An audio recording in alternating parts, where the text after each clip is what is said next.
كشف تقارير صحفية إسبانية تفاصيلا جديدة بشأن وفاة البرتغالي ديوغو جوتا نجم ليفربول الإنجليزي المحترف ضمن صفوفه محمد صلاح نجم منتخب مصر عن عمر 28 عاما وشقيقه في ساعة مبكرة من صباح اليوم إثر حادث سير مروع وقع في مقاطعة زامورا شمال غرب إسبانيا. وقالت صحيفة كاتالونيا دراري وفقا لما أكدته خدمات الطوارئ في إقليم كاستيا وليون فإن السيارة التي كان يستقلها جوتا وهي من طراز لامبورجيني خرجت عن الطريق بعد انفجار أحد الإطارات على سرعة عالية ما تسبب في انحرافها واصطدامها قبل أن تشتعل فيها النيران بالكامل.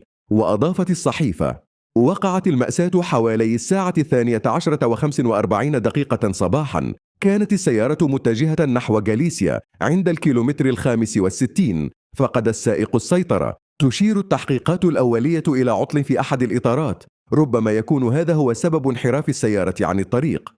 وتابعت الصحيفة أكدت مصادر مطلعة على التحقيق عدم وجود أي مركبات أخرى متورطة. تشير جميع المعطيات إلى أنه حادث سيارة واحد بينما احترقت السيارة بالكامل ولا تزال السلطات تعمل على كشف جميع تفاصيل الحادث. في حين أوضحت صحيفة ماركا الإسبانية أن الحادث المروع وقع بالقرب من بلدية بلاسيوس دي سانابريا عندما انحرفت السيارة التي كان يستقلها جوتا لاعب ليفربول برفقة شقيقه أندري 22 عاما وهو لاعب كرة قدم أيضا عن مسارها مما أدى إلى اصطدامها واشتعال النيران فيها. كما أضافت الصحيفة الإسبانية نقلا عن شهود عيان أن ألسنة اللهب اشتعلت سريعا في المركبة وامتدت إلى النباتات المحيطة ما صعب من عملية الإنقاذ.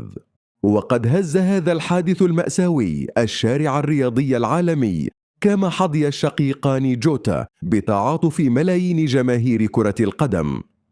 شكرا على المشاهدة وإلى لقاء آخر.